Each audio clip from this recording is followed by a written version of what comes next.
Delivery দিতে বেরিয়েছিলেন, কিন্তু আর বাড়ি ফেরা হলো না। যুক্তরাষ্ট্রের ফিলাডেলফিয়ায় গুলিতে নিহত হয়েছেন বাংলাদেশি বংশোদ্ভূত ডোর ড্যাশ চালক এমডি মাহফুজুল হক। আরও রহস্য তৈরি হয়েছে, কারণ যে ঠিকানায় তিনি ডেলিভারি দিতে গিয়েছিলেন সেখানকার বাসিন্দারা কোনো অর্ডার দেওয়ার কথা অস্বীকার করেছেন। কিভাবে ঘটল এই হত্যাকাণ্ড, কি বলছে পুলিশ এবং তদন্তে উঠে আসছে কোন নতুন তথ্য, জানুন বিস্তারিত প্রতিবেদনে।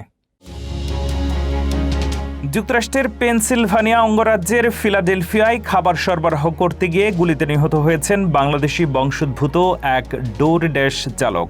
মঙ্গলবার রাতে কিংসিসিং এলাকায় এই ঘটনা ঘটে। নিহতের নাম এমডি মাহফুজুল হক, বয়স 43 বছর। পুলিশ জানায়, রাত 9:30টার দিকে সাউথ ইথান স্ট্রিটে গুলিবিদ্ধ অবস্থায় মাহফুজুল হককে তার চালু থাকা গাড়ির পাশে পড়ে থাকতে দেখা যায়। তার মাথার পেছনে গুলি করা হয়েছিল। ঘটনাস্থল থেকে একটি ডোর ড্যাশ ডেলিভারি ব্যাগও উদ্ধার করা হয়েছে। তদন্তকারীরা জানিয়েছেন, ঘটনাস্থলে রাইফেলের একাধিক খোসা পাওয়া গেছে। প্রাথমিক তদন্তে ধারণা করা হচ্ছে খুব কাছ থেকে তাকে লক্ষ্য করে গুলি চালানো হয়েছে এবং এটি পরিকল্পিত হামলা।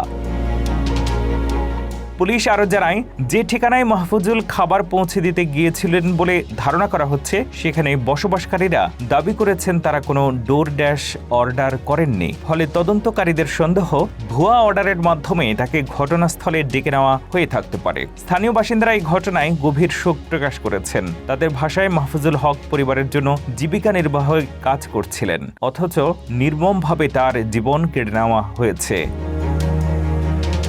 এদিকে ডোর ড্যাশ এক বিবৃতিতে নিহতের পরিবারের প্রতি সমবেদনা জানিয়ে বলেছে, ঘটনার তদন্তে তারা আইনশৃঙ্খলা বাহিনীকে পূর্ণ সহযোগিতা করছে। পুলিশ জানিয়েছে, হামলায় জড়িত সন্দেহভাজন 3 ব্যক্তি কালো পোশাক ও মুখোশ পরিহিত ছিলেন। এখন পর্যন্ত কাউকে গ্রেপ্তার করা যায়নি।